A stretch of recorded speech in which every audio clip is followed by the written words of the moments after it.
Save on your next oil change at O'Reilly Auto Parts. Choose Castrol Edge Full Synthetic Motor Oil to provide maximum performance and protection for your engine. Get a $15 gift card after rebate when you buy 5 quarts of Castrol Edge for $34.95. Plus 2 times O Rewards points. Offer valid in-store and online at O'ReillyAuto.com. O'Reilly Auto Parts. Check engine light on? Take the guesswork out of your check engine light with O'Reilly Veriscan. It's free. Ask for O'Reilly Veriscan today. O'Reilly Auto Parts. All right, what is up, everybody? Welcome back here to Kickin It With Knuble. Mike, episode 5. We're back after our first guest appearance with Marty. Went really well. Some really good stories. But now we're back, and hockey's getting close. Flyers start on Friday here today, and we'll kind of see what happens. I know you got a pretty busy weekend coming up with the Caps. Yeah, how you doing? Yeah, I'm good. Yeah, heading back to Washington for like a reunion.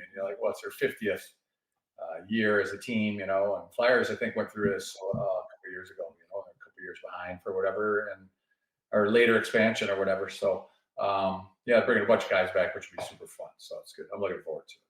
Nice. Yeah, that's awesome. Yeah. All right. So in terms of the Flyers, there's definitely some stuff to talk about.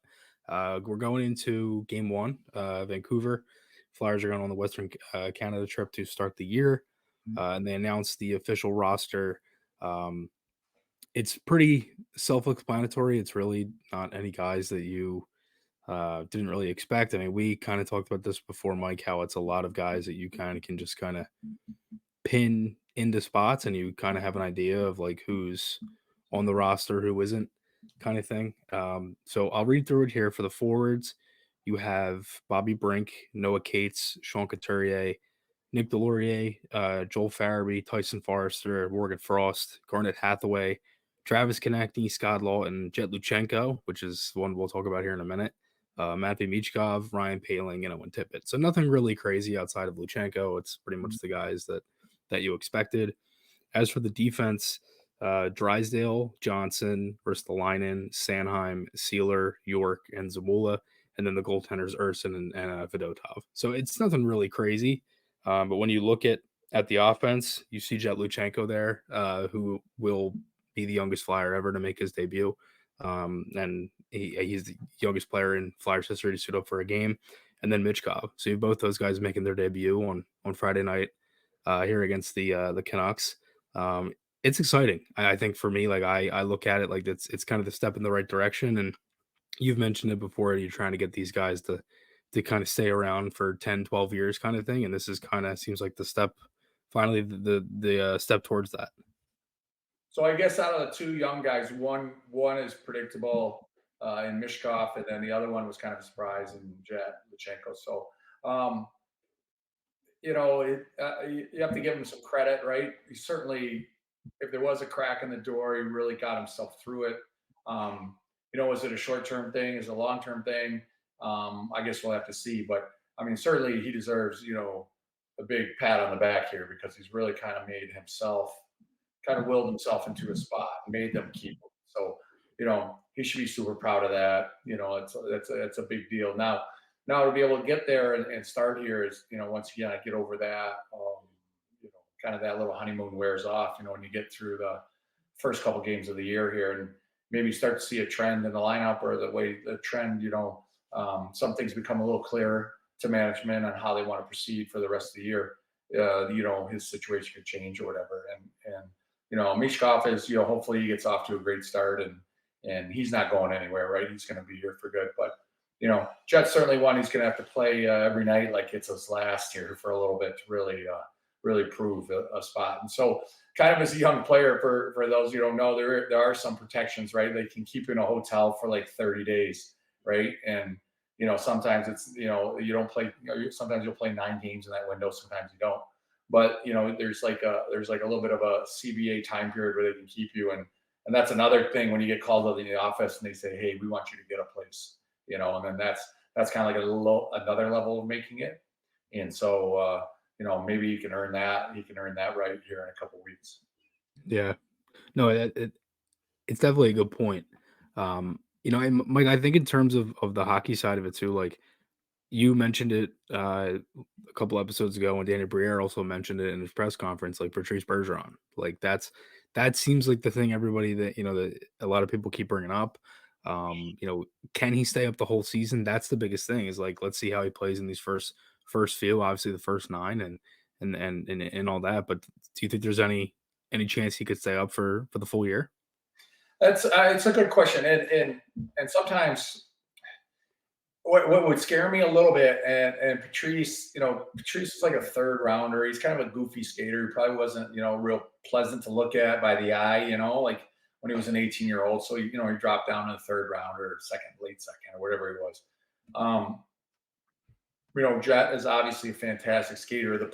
So that's not the issue. The part that scares me is the Flyers are a bottom 6 or 7 scoring team. And so I think he's not known as a super like scorer or a super terrific producer, whatever level he's been at. And if Yeah. you have a team that is just a high goals for per game, you can kind of hide them in there and kind of blend them in a little bit, and it's not as obvious. So now you get on a team where they don't score a ton, and this is going to be your year to play in junior. Not that, kind of to go to junior and be like a scorer, put up a 60, 70, maybe like an 80 to 100 point season Yeah. and really work on that part of your game. And so that's a huge, that would be my only, one of my, I guess negatives of being around the whole year is like, where are you going to work on that scoring? Where's that scoring confidence going to come from? Because this can be super hard to score. Flyers already challenged enough as it is, and then you throw on, it's just super hard as a young player to score. Gets a little harder to get to the front of the net. Your shots aren't going in from 15, 20 feet out. Those have no chance of going in. You really got to be able to stick your nose in there. So, preseason is one thing, and you play with sketchy lineups and kind of, not everybody's going that hard. So then you get to this point in the year, and obviously the pace is going to pick up again, and the seriousness of the games obviously gets very serious, and it gets a little bit harder to find that easy ice around the net. So that would be one of my only kind of trepidations of the year being all around. Like, is how you're going to keep developing the scoring touch on this guy. Yeah. No, it's definitely a good point, and especially when you look at it, Flyers last year were 27th in the league in goals for, and for Luchanko, who to your point, he put up 74 points last year in 68 games. So like this would have been the year for him to go down there, put up 90, Yeah, 100 something points. You know what I mean? yeah, And so it's definitely a fair point. In terms of his usage, it seems like they're gonna pretty much use him. He's gonna play power play. He's gonna play penalty kill. I'm assuming second unit for both. Um, it's interesting, I think, Mike, because I'm not a huge fan right now of the power play units in terms of, and obviously they're going to change, and you're going to see a ton of movement with those. But when you look at the lines, uh, you go Michkov, Couturier, Konechny, like that's pretty solid first line. Tippett, Frost, Forrester, Farabee, Luchenko, Brink, and then Lawton, Paling, Hathaway. So it's definitely a little more improved from last year. There's obviously some spots that are like really new. Obviously, the guys, Michkov and Luchenko. Um, it looks like a pretty good top 12 of guys that can score, and some physical guys too. But in terms of usage and stuff like that, Torch did say that he'll see time on the penalty kill. He's on the second power play unit, so he's going to be kind of used everywhere. And I'm assuming that this is like obviously this is his 9 game thing, and they'll see after the 9 games kind of what happens here. But for Luchenko, it at least is a good sign that he's kind of getting used everywhere, because I'm at the point now too where you know, obviously we were kind of keen on him not making the team and just kind of be like, there's really no point. But if you are going to see him here and you are going to let him play, and obviously he has earned that too, you might as well use him in every situation you can.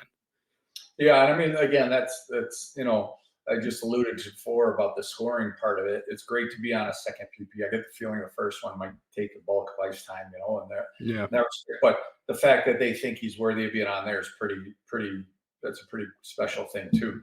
Right. The PK stuff is showing. He showed a pretty good knack for that in the preseason. And so again, like these young guys, like to bring them up and put them on a fourth line and play 6 to 8 minutes and really shelter them is not super great for their development. So they are kind of throwing them, right into the water here, right? And so, they are, and I think I said that last week. Like if you're not going to keep them and be able to play them 13, 15 minutes a night, you're really, really better off just sending them down where he can go, back to junior, play 20 a night, score and work on his scoring and stuff like that versus slugging it out Exactly. here, losing that scoring edge and losing some valuable offensive reps. But playing with Bobby Brink, he's certainly an offensive player, and and that's going to help him out a lot too. So there is some finish around him, which is nice. And so Yeah.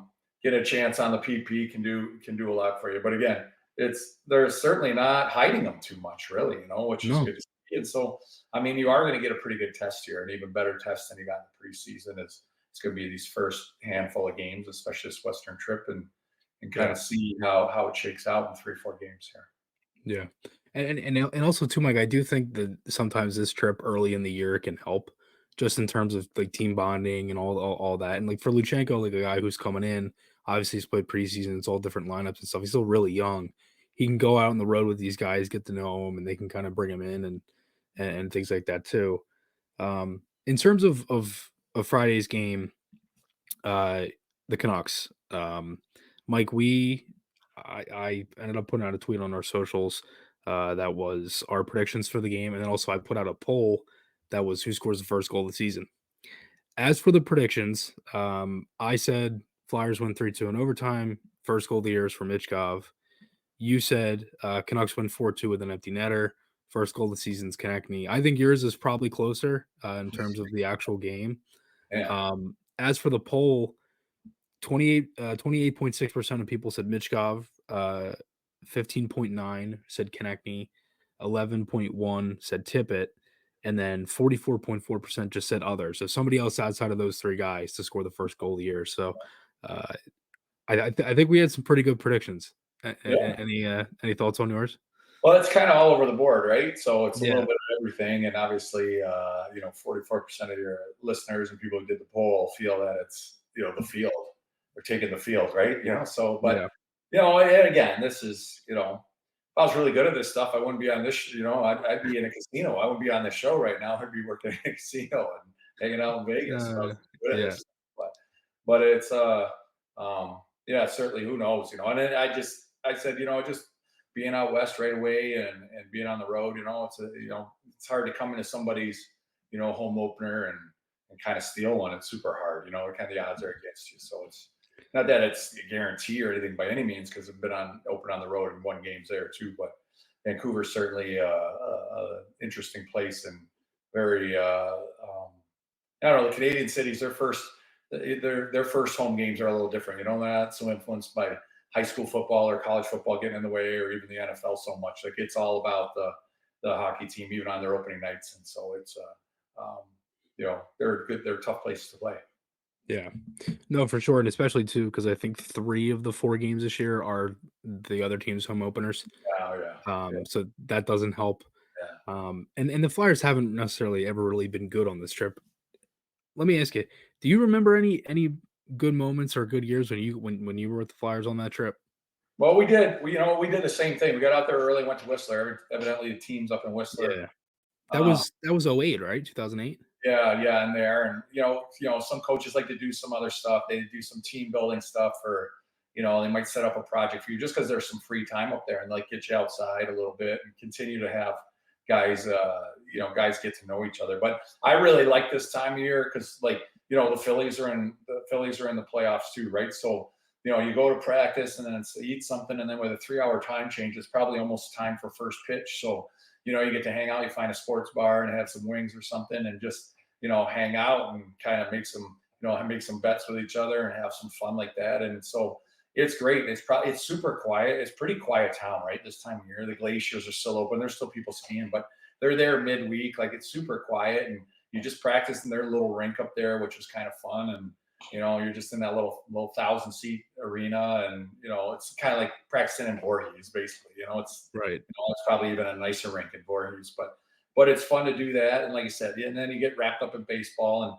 and energy wise too. I like this one at the beginning of the year because it's a daunting trip, and Yeah. I guess the players play in the West, they make some of these longer runs more often. When you get used to playing in the East, you're kind of just up and down the coast, Mhm. and it's a lot. So you don't go very far. You used to be in your bed at, 1 a.m. most mornings and, stuff like that, getting home. But so this one is kind of a nice one to take when the weather's still, you're feeling fresh, right? You're not beat down at all. You're kind of like, all right, I like to get this big trip out of the way while we're fresh and Right. there's excitement and stuff like that. So I think it's a super, I shouldn't say super. It's a real good time to get out there and number one for hanging around with your buddies, and it's always nice to acclimate to time a little bit because you'll be out there for a bit, and then and two, just getting that trip out of the way when you're fresh and ready to kind of attack the season. I think it's a good one to play earlier in the year. Yeah. No, 100%. And I think too, Mike, with just how, they have been recently too, it seems like unfortunately, like this trip always comes either in the beginning of the season or Christmas time, or vice versa. It's either California to start, and that's because Wells Fargo Center has the Disney on Ice.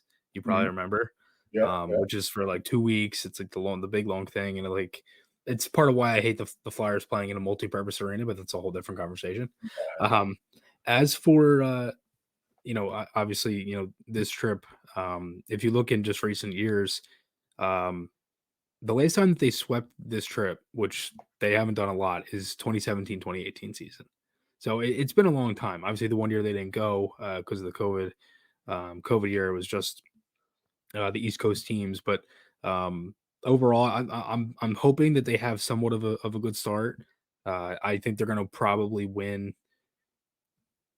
For me, I've always looked at this trip as if they can go 500, I'm happy. You know what I mean? It just start the season, get 2 wins. If you can get to overtime, whatever. But for me, I think 500 is probably the best way to look at it. Yeah, no, it is. It's a pretty fair assessment. Anything better than that is, certainly a moral victory. You just don't want to kind of come out of there 0 for, right? And it's Mhm.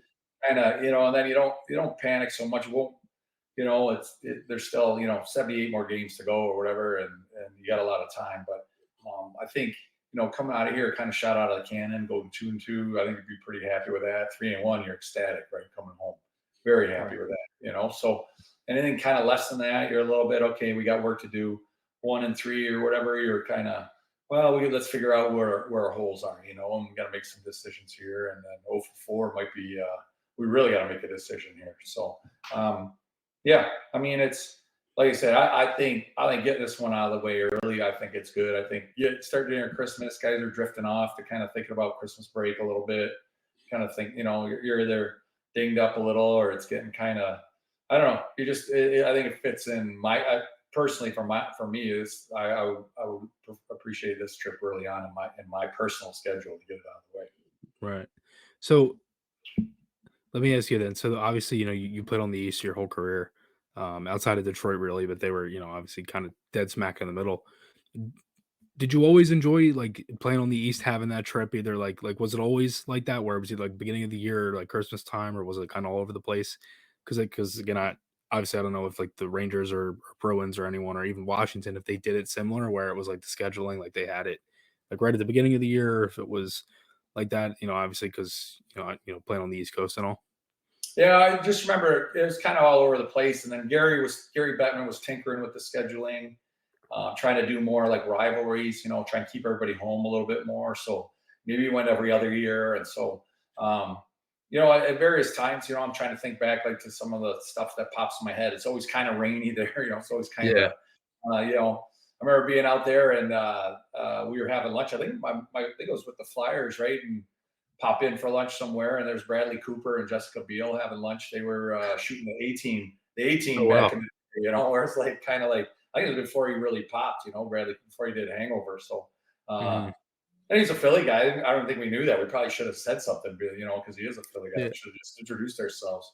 that's What the hell? funny. But we were sitting there and they're having lunch. So there was always something was going to happen. I had a couple good rookie parties out there too. So you kind of Mhm. get some stuff out of the way when you're there. But the ones that were nice were the ones to Southern California and Phoenix, where you build in Yeah. that time. Maybe you get to the golf course a bit. Maybe we get out there and guys for me, I grabbed the schedule as soon as it came out. And I figured out, where you're around Christmas time, because if you had to go home with young kids, where you are for your All Star break, and then where these East Coast trips are, and so start thinking about, as soon as you get back to camp, you're kind of like, well, we should be playing golf. Where are we staying? You're already hassling the travel guy.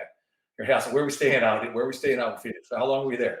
You're trying to get the lowdown on the exact timing. You're like, okay, we're gonna play golf. We're gonna do this, this, and this, and we're gonna make sure. So the schedule's gotten a little more compressed, and stuff. But earlier in my career in Detroit, you spend some time out there, and teams would do stuff to kind of brighten the energy too. You stay by the beach, or you stay in Marina Del Rey, and kind of put up a little bit of traffic, but just for guys to get a little sunshine and all that. So it was always kind of a fun trip, and you felt a little gypped if you kind of just flew in and flew out, real fast in a hurry. You're like, man, I'd like a day or two out there. So Right. that was kind of one of the first things I'd look at. Yeah, no, that's awesome. Um, in terms of the game, like obviously, Vancouver, they're, one of the best teams in the league this year, won the division. Um, just in terms of kind of looking at them and their roster, Flyers will play them twice in a week. They'll play them this Friday, and then next Saturday, and then they're done with them for the year. Um, it's funny, the Flyers go there and it's their home opener, and then they come here and it's our home opener, Yeah. which is kind of crazy how that opens up. But Canucks again, like they're a good team on paper. They have a lot of high end guys, Pedersen, Besser, and then obviously you have Hughes, Hronek. I think they are a little. I think they're kind of. It's weird for me with Vancouver because I really like Edmonton for the Pacific. I know we talked about that.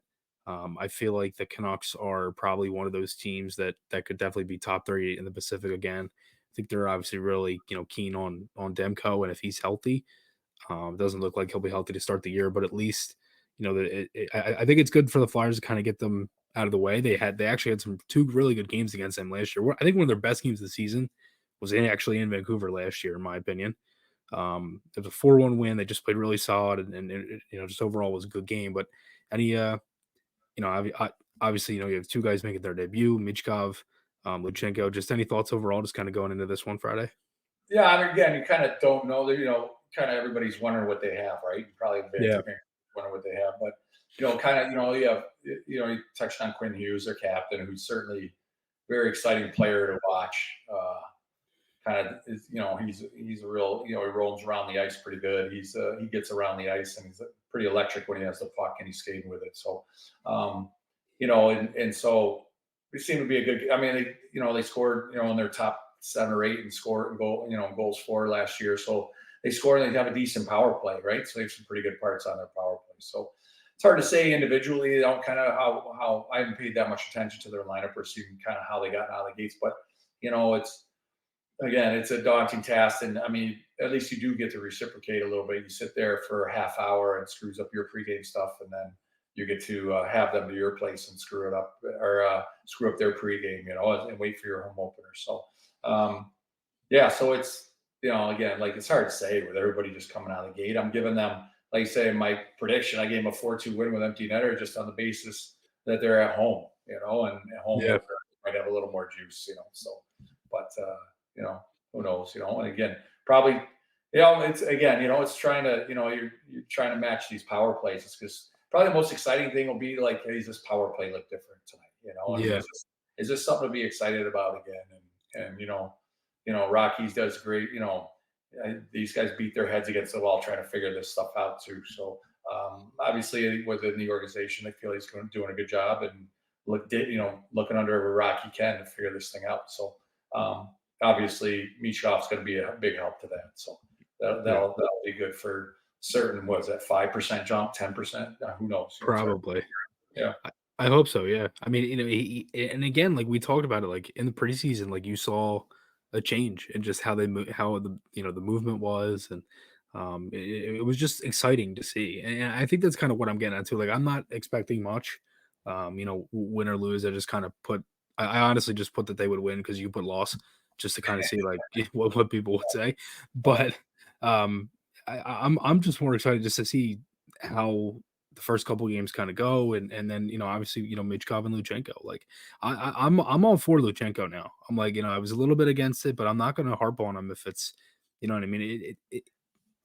it's for me, it's a good thing that he made the team. You know what I mean? Like it's not one of those things where it's like, well, like you could say like that the Flyers are making the wrong move or something like that. But I feel like if you're able to kind of see what he does and you see how it plays out, then kind of go from there. And really same thing with Michkov. Like it's two guys that it's making their debut and all, and just overall, I just think it's honestly just exciting, like just to see like kind of what's kind of going on. And again, it's just a small taste of the future, really.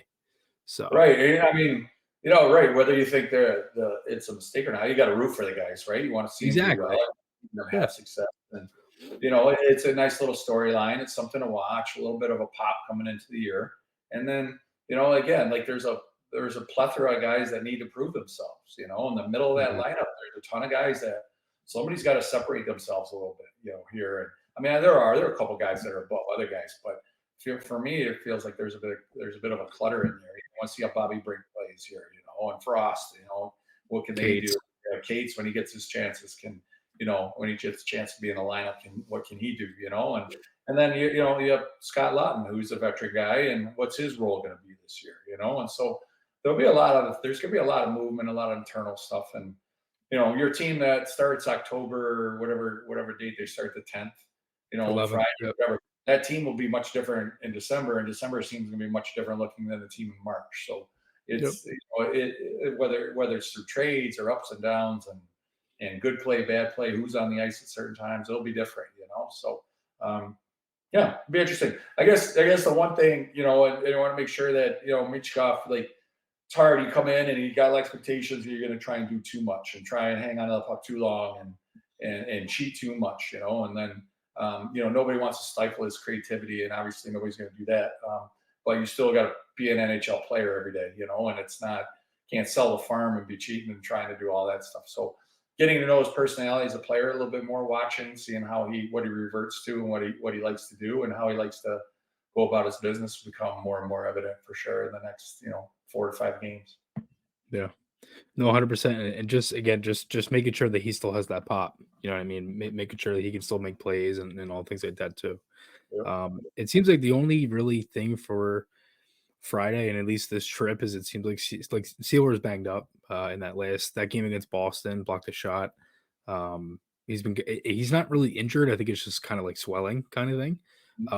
So I guess we'll see kind of what happens. He may not. He hasn't really practiced a ton this week. I don't know if he'll play Friday, but he is on the trip, so that's at least encouraging. I know last week we were just talking about that they were healthy and now they get an injury, but nevertheless, it seems like he'll be able to go. Outside of that, should be exciting, Mike. Game 1, finally have something to talk about, and kind of see what happens. Yeah, and then I guess the last little tip that we're going to touch on are goalies, right? So Yeah. they're probably going to get 50-50 split on this trip and Yeah. figure out who's going to take the lead, right? And so, Torts made a comment last week saying, it kind of scares the hell out of him, his goaltending situation. I'm like, oh, I get it. That's an interesting way. It's kind of entering the season. You're like, I think I got 2 goalies. I hope I got 2 goalies. And for coaches, they don't like that. They're looking for holes in their team. They want to plug every hole they can. And for the situation that's in front of them, you're going to have to live with this a little bit. You don't have your crystal ball. Maybe you got 2 budding stars here. Maybe you got 1 budding star. Which one is that? Or maybe you have no budding stars. And you're going to head back to the drawing board here pretty quick. But you got goalies in the system that may be able to do the job. But for now, these 2 are running with it. And it's up. I hope one of these guys can really grab it and run with it. All right, Mike. One last thing here. We just have trivia. You've been able to stump me every time. You've been getting everyone right. This one is. I feel like you're probably gonna get this one, but maybe not. I'm not sure. So your last NHL goal was scored against what team? My last one? Yeah, last goal. Well, my last game was against the Ottawa Senators. So it must have been before that. I'm going to say like Carolina or something like that. Carolina? Boston. It was. March 30th, 2013. Flyers won 3-1. That was your last goal year. That was your 4th goal of that season, 2012-13. I only had 4 goals? The Yeah, short 4 year. goals. That's Yeah. 8. That was the lockout year, yep. Short year, yeah. I Mhm. remember, I guess that one. I remember one in New Jersey, and I remember kind of a wraparound at Wells Fargo against Carolina. Uh-huh. I don't remember that one. And a first one, I remember that one. That was the Islanders. uh, Because that was my first ever Flyers game that I went to, and you scored oh, in it. all right, all right. Yep. No. Yep. Maybe I had 8 points. That's what it was. I thought I had 8 goals, but I guess I had 8 points. I think yeah, I think it was 4 goals, 4 Very assists, limited minutes. Limited might have been minutes. 9. Yeah, Yeah, something like right, that. right. Yeah, no, that's funny. Yeah. But yeah, no. Episode 5, Mike, how we feeling? We're good. Good. For Um, 6. yep. You enjoy Washington. See what happens there throughout the week, and next week we'll kind of see what happens with the Flyers here. You got it, buddy. I'm looking forward to seeing how this all starts. So, All right. Thanks everybody again for all the support as always. Make sure to check out Kickin It With Knuble and all the things that we do, and we'll talk to you guys all again next time. See you guys. see ya.